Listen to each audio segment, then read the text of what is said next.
there's no world in which you can maintain the freedom of choice and be fully free. Yeah.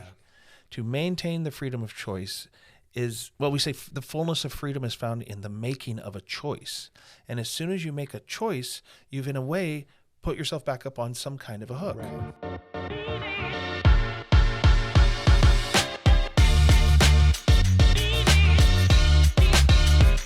Welcome back to the Hard But Worth It podcast. And today we're especially excited to have you with us because we have a new table. That's right. So What do you guys think? Comment below. We got some new things hanging out together. Kirk, we have been talking about goal setting. Yep. It's kind of that time of season, time of year, going into the end, into the beginning of a new year. And we wanted to pick up into that conversation because, you know, goal setting, while there may be a window seasonally to visit that, it really should become a habit. Right. That for those who we found are the most productive, achieving some of the best success in their life, they tend to be really good masters at goal setting, which isn't just January. Right. But it's January through December. Yeah. It's a process. Yeah. So we're having this conversation today, but obviously we want to continue that. But we're talking about today about this idea of a hook and setting hooks into goal setting and why that matters. You wrote a little bit on this. You've done coaching for quite a few years, but what do you mean by setting the right hook or setting a good hook? I often think about it as building. Actually, you got to design this hook that you want to get on. And here's the idea is a lot of times when we're doing goal setting, it comes in a moment of repose or rest, like we may have had over the seasons, or these seasonal changes. And we sit around and we think about things, we get nice and quiet and calm, and we start to imagine and dream, and we imagine ourselves in these results, in these futures, and it's amazing. And it's often a place where we get to set our intentions, and we'll have amazing conversations with somebody, but we sometimes fail to imagine the work it's going to take to actually get it done.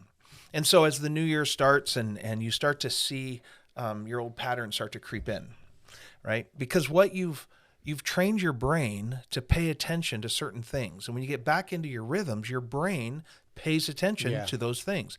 And a lot of goal setting is about learning how to pay attention to something different. I like to say the problem with building new habits is the habits you've already built. That's right. Right? We all have these things already on board, these patterns and rituals and rhythms that we're in. And so setting our attention isn't quite enough. There's actually quite a difference between intention setting and goal setting. And the thing that is different between them, and one is intentions are good, but to get to goal setting, there's a unique feature, and it's this idea of the hook. Yeah. And you've probably heard people talk about going to, Vegas or Cancun or Cabo on vacation, and they'll come back and, you say, how was it? And they'll say it was off the hook. Yeah. Back in the 80s.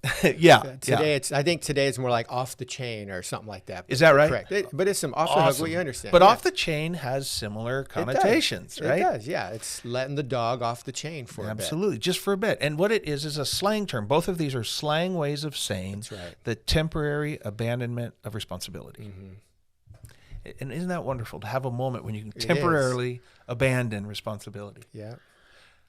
But then you come back into your life and you have to pick up all those responsibilities again, and you're back up on the hook, or you're back on the chain. Yeah.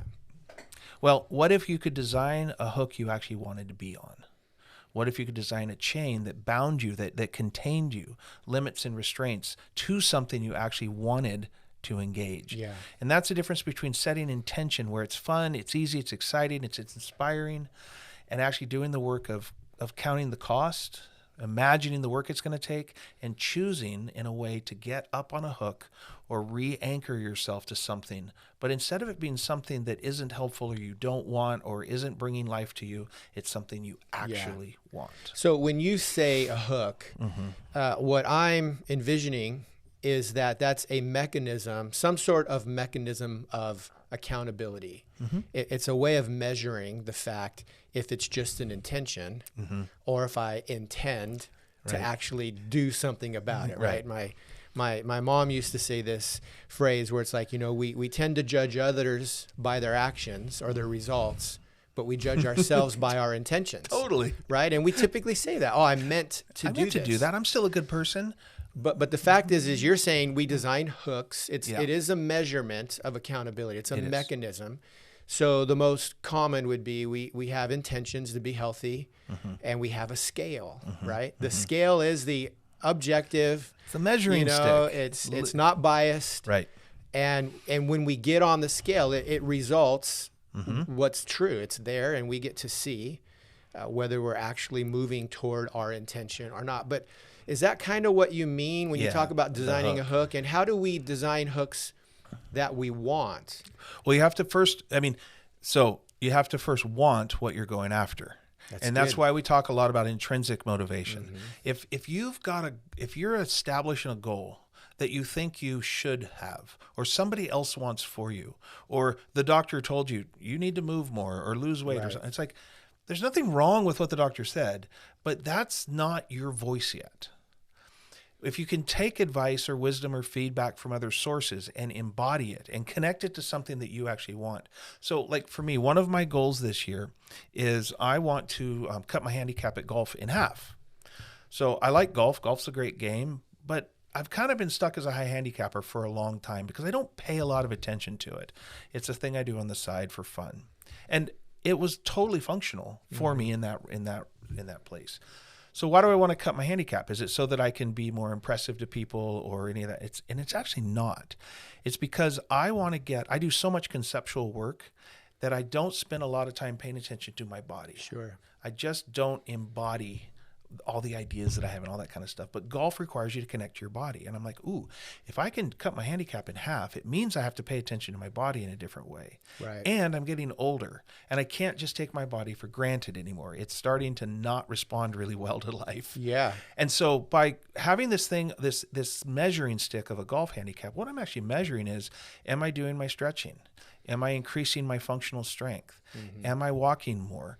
Am I paying attention to my body and using that as a new way to grow as a person? So yeah, it's about a golf handicap, but that's really just a measuring stick of an internal motivation that I have around a new way I want to show up in the world. So I actually want all of these benefits. So when I look at, am I going to practice? Am I doing my stretching? Am I doing the rituals in a given day that can feel kind of like a drag sometimes? Yeah.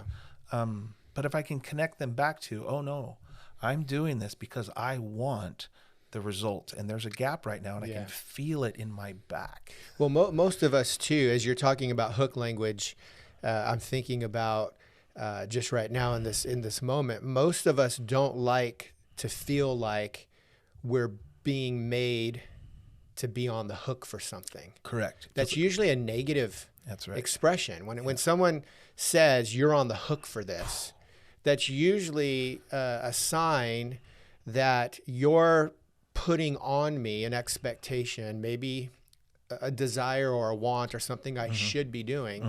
And I'm automatically feeling the hook as a negative thing. And so sometimes we can tend to reject hooks, measuring sticks, because they've kind of been pushed on us in that way. But there is another way when we choose to put ourselves on the hook rather than someone pointing at us saying you're on the hook. We willfully chose that. Climb up on it. We design it and then we get on it. Yeah, I don't want to be on your hook. Yeah, exactly. Right? But do I actually not want to be on any hooks at all? And sometimes that feels right because we've been on so many hooks that are uncomfortable that being off the hook feels like the win. But it's not. Yeah. We have plenty of data and research and studies to show that no, meaning and purpose in life, doing things that matter, actually have hooks involved. They have restraint. So the chain's another perfect metaphor. I just want to be chained to the right thing. Right. I don't want to be chained to something dumb or something I don't care about. And I certainly don't want to be chained to your thing. Now, if you and I want to be chained to the same thing, now we have a team. Right. That's helpful. Yeah. Yeah. What's interesting too is when you're living off the hook for a season, because some of us have maybe broken free of that for a season. And so we say no to all hooks. Yeah. There is a point where that life of freedom and what we might say independence or autonomy, it becomes a bit frivolous. It becomes a bit confusing. I mean, there are these moments where we do, for whatever reason, seasons in our lives, we kind of resist the hook. Yeah. And we live off the hook Yep. for a while. But at some point, the vacation, the season of freedom, independence, charting my own way, we end up back at the place still where we have to confront the person in the mirror and go, what are we going to do about this? And if we don't tie it back down to some type of rock, some type of goal that is measurable or accountable or a hook, then we are just going to stay out in this space and probably not get much done. Talk about intentions, exciting things, but what do we have to really show for it? Exactly. Yeah. The idea that you can put yourself in a position where you're permanently, well, we say the temporary abandonment of responsibility, right? Is what off the hook means in slang. Yeah. But seeking to make that permanent is actually seeking a life of meaninglessness. Right. And there's no world in which you can maintain the freedom of choice and be fully free. Yeah. To maintain the freedom of choice is, well, we say the fullness of freedom is found in the making of a choice. And as soon as you make a choice, you've in a way put yourself back up on some kind of a hook. Right. You got an opportunity to buy a car. You got a $50,000 budget, and you go out and you can buy a car. That's kind of a fun day. You travel around, but eventually you get tired of shopping for a car, and you've got to pick one. Once you've picked a car, that's your car. Now, of course, you can sell it again, but for that period of time, you've bought a car, and the opportunity to buy any car you want just doesn't exist anymore. That's a little hook. Right. It's not a big one. Yeah. But when you start talking about goal setting in areas of our lives that really matter, like our health or the business development that we're trying to do or building a career, the stakes are higher, and the hook is a little bit more meaningful, and it can feel like pressure, because I think it is. Yeah. You can overpressurize yourself. But what's fascinating to me about people who are highly productive and living deep, meaningful lives is they're often under significant pressure. But it's the difference between sacrifice and punishment that we're always talking about. That pressure doesn't come as punishment. It comes as a sacrifice. And that's a hook. Yeah. But it's worth it. Why? Intrinsic motivation. Yeah. And even then, it's still fun occasionally to go to Vegas or Cabo or Cancun and get off the hook a bit. But when you come back, you're coming back and getting up on a hook you want to be on. Exactly. Yeah. So here we are again, leading this conversation back to intrinsic motivation. It's this deeper process of us learning to listen to our voice and what we really want. We would say that this is best answered in the "what do you want" question. Mm-hmm. But when we give our time to really answering that question well, then the hook is not seen as much as a punishment, but it becomes a sense of sacrifice to what I'm willing to do. I'm willing to put myself on the hook because this matters to me. It's worth it. Exactly. Yeah. And so if we don't do that work, then of course the hooks that are out there feel more like, someone's putting me on the hook. Yeah. And that's not as interesting. Yeah, we don't like that. And in real goal setting language, we just call this the measuring stick. So we like to write goals that we know are concrete and specific. They're aggressive but realistic, and they're verifiable and measurable. Verifiable just means you can answer the question, did I do it, yes or no? Right. Now, yes isn't good and no isn't bad. And we'll get into that in another thing about non-judgmental evaluation. But you still want to be able to answer that question. Did I do it, yes or no? If you can't answer that question around a goal, you haven't been concrete and specific. But then you have to have this phrase, or we love to hear a phrase in goal setting goes, as measured by. I want to grow my business. As measured by what, right? Okay, I want to grow the revenue of my business. Okay, as measured by what? Well, it's my P&L at the end of the year. Right. And if I'm going to do all my counting right, I'll be able to see two numbers, and I want one to be bigger than the other by this much. Yeah.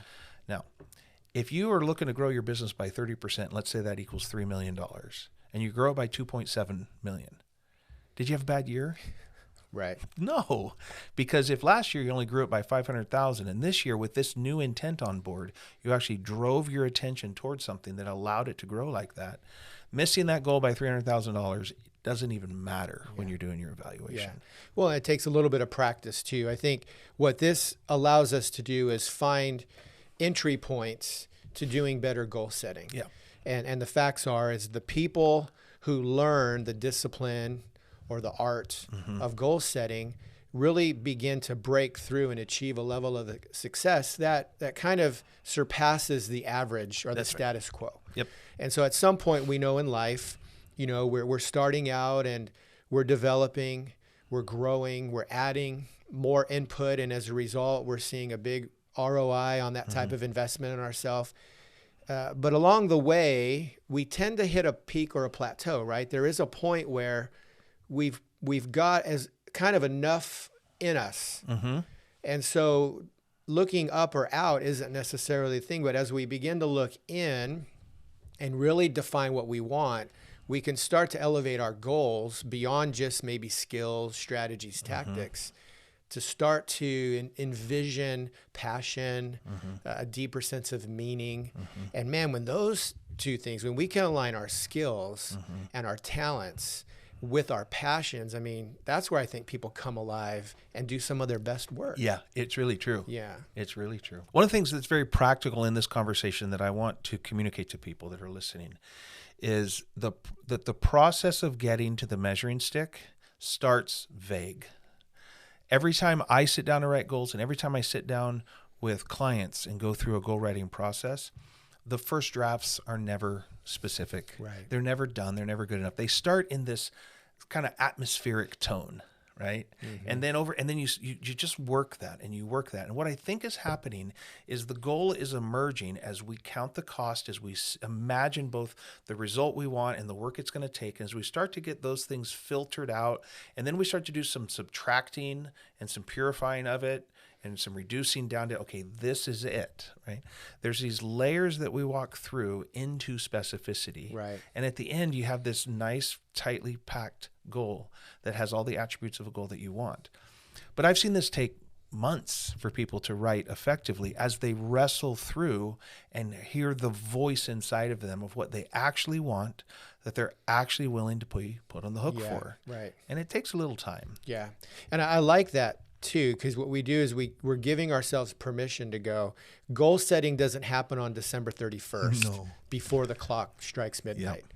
Those are called New Year's resolutions, and we all know they're kind of worthless. But that is a philosophy that many of us subscribe to. Yeah. It's, I got to set a goal, so I do it quick, I do it fast. And what we neglect is the process of the time it might take to develop a good goal, which will include a hook. But the chances of us fulfilling a good goal are exponentially greater than us trying to craft something because we have this, desire in us on the, at midnight on New Year's Eve. If the things you're going after are connected to meaning and purpose, and you're not willing to spend the time it takes to actually process through and think them through in this way, I question whether or not they're either have meaning and purpose or whether you really want to go after them. Right. If you want to write a goal in 30 minutes or an hour or a day or a weekend, it's probably not that significant of a goal. And that's fine. Not all goals have to be significant. But the things that matter in our life, we want to treat them with some care. And so that's why this notion, like you're saying, of this New Year's resolution and this quick writing and then just kind of cram it in and, yay, I have a goal. Yeah. These things, this is our life we're talking about. It's worth taking some time with and really sitting with, because it's your voice. It's your passion, and the passion is simply something you're willing to suffer for. Right. None of this is about making something hard easy, right? Goal setting methodology is not about taking this process that we've experienced as being difficult to do and somehow having a template and a fill in the blank that'll just make it easy. It doesn't work that way. You can build skill in it. And over time, what mastery looks like is simply making something that's hard appear easy, right? Because you've mastered it. But it takes time. I think this is one of those processes, like you were saying earlier, that the people who are highly productive and living incredible, meaningful lives are taking the time to do this work because it is one of the biggest payoffs. Yeah. And it may take them that they started on December 31st, but they don't have a date except to when it's done, right? So it may be April 12th or maybe May 28th. Because at the end of the day, the point is getting the right goal set. Yep. They're more focused on that. It may happen soon, but it may take time. And what we know too is we can tend to have a longer list of goals. One way to look at that is when we realize if our list is really long, is it possible those are more wishes or wishful thinking, good intentions? But maybe we need to condense that down to go, which ones move over here in this time or this season that really deserve, my attention. Full attention. Yep. And then from there, you design a hook into it. Yeah. Those are the things that are probably, I don't think you can rush good goal setting. Yeah. But I do think you can delay it. That's right. Yeah, exactly. Yeah. Well, that's awesome. So it's time to build a hook you want to get on, because I'm tired of being hooked on things I don't want to be on. That's right. Yeah.